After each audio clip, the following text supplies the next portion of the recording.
जय श्री कृष्णा। कैसे हैं आप? उम्मीद करती हूँ अच्छे होंगे। एक बार फिर से स्वागत है आपका अपने चैनल पे।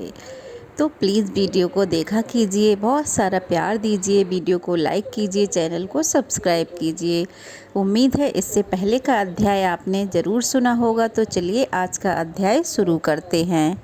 आज की वीडियो में आप सुनेंगे सांब द्वारा भगवान सूर्य की आराधना तथा सूर्य स्तवराज के कथन के वर्णन के बारे में। राजा शतानीक ने पूछा, हे मुने, सांब ने किस प्रकार भगवान सूर्य की आराधना की और इस भयंकर रोग से कैसे मुक्ति पाई, इसे अब आप कृपा पूर्वक बताइए। सुमंतु मुनि कहने लगे, हे राजन, आपने बहुत उत्तम प्रश्न पूछा है। अब इसे मैं विस्तार पूर्वक कहता हूँ, जिसे सुनने से सभी पाप नष्ट हो जाते हैं।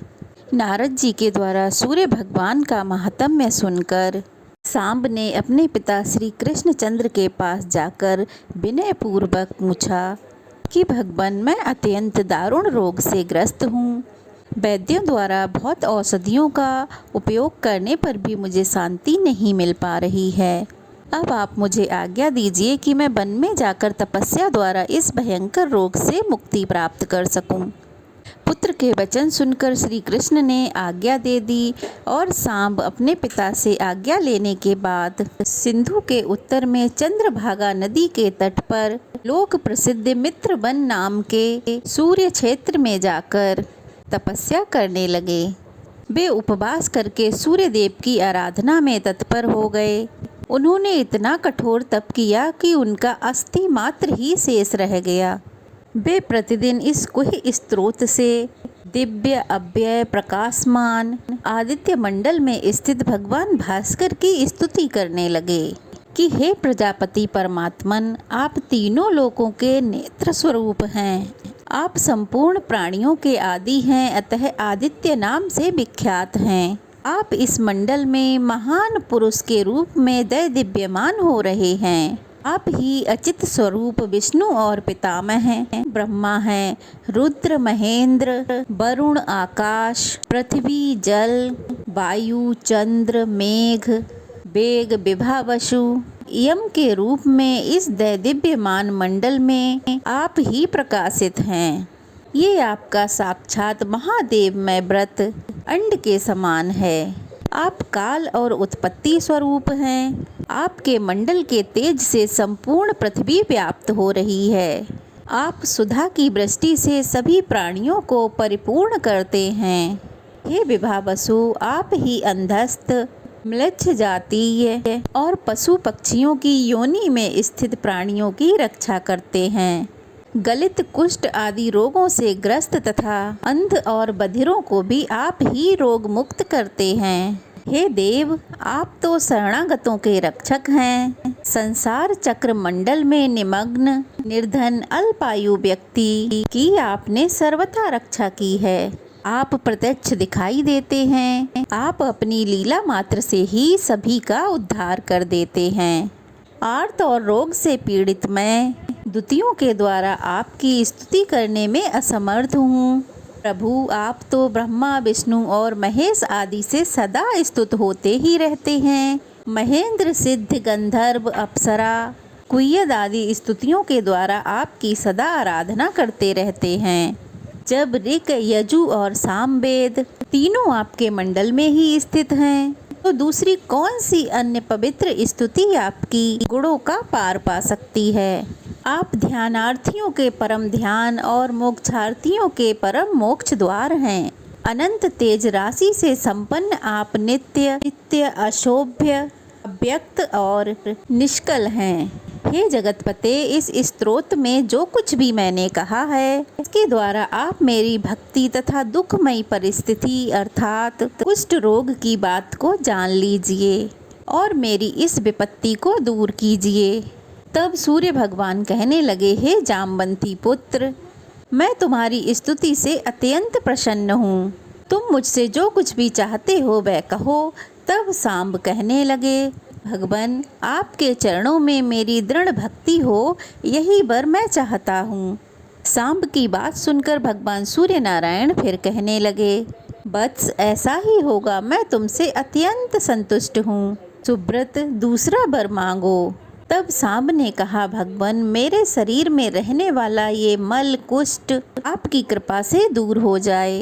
हे प्रभु, मेरा शरीर सर्वथा शुद्ध और निर्मल हो जाए। सांब के दुख को सुनकर भगवान सूर्य कहने लगे, ऐसा ही होगा। भगवान सूर्य के ऐसा कहते ही सांब के शरीर से कुष्ठ रोग वैसे ही दूर हो गया जैसे सर्प के शरीर से केंचुली। वह दिव्य रूप संपन्न हो गया। सांब भगवान सूर्य को प्रणाम कर उनके सम्मुख खड़े हो गए। तब सूर्य भगवान कहने लगे, सांब, प्रसन्न होकर मैं और भी वर तुम्हें देता हूँ। आज से मेरा यह स्थान तुम्हारे नाम से प्रसिद्ध होगा।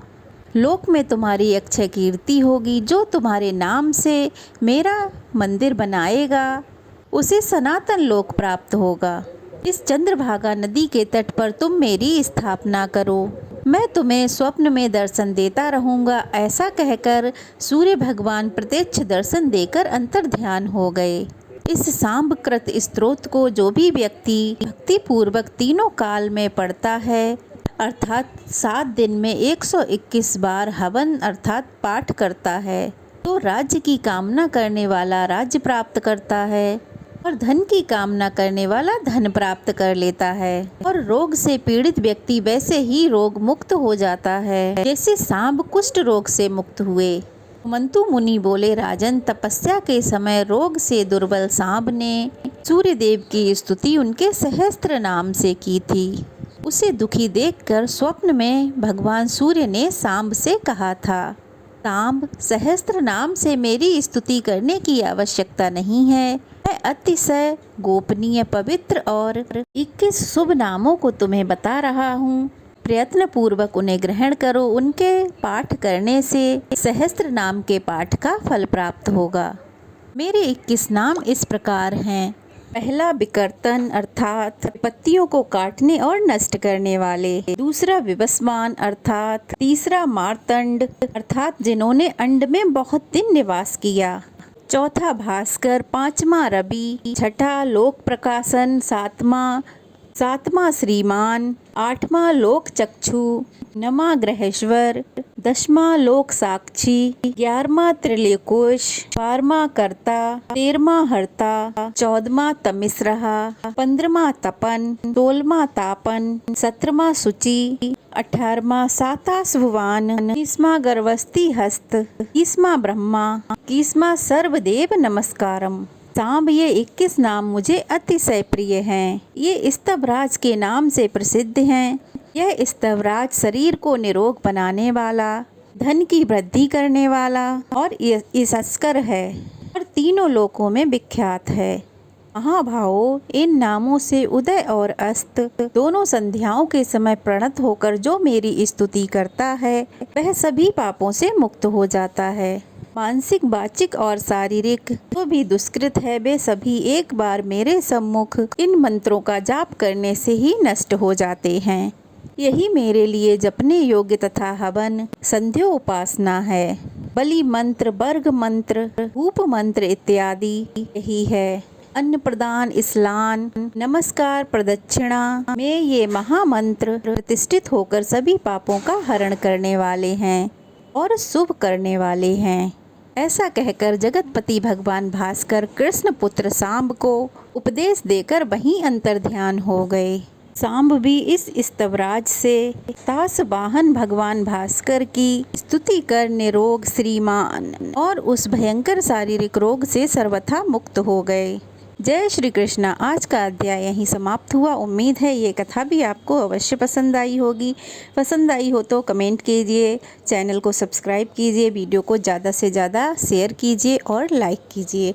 तो चलिए फिर मिलते हैं एक नए अध्याय में एक नई कथा के साथ। तब तक के लिए जय श्री कृष्णा।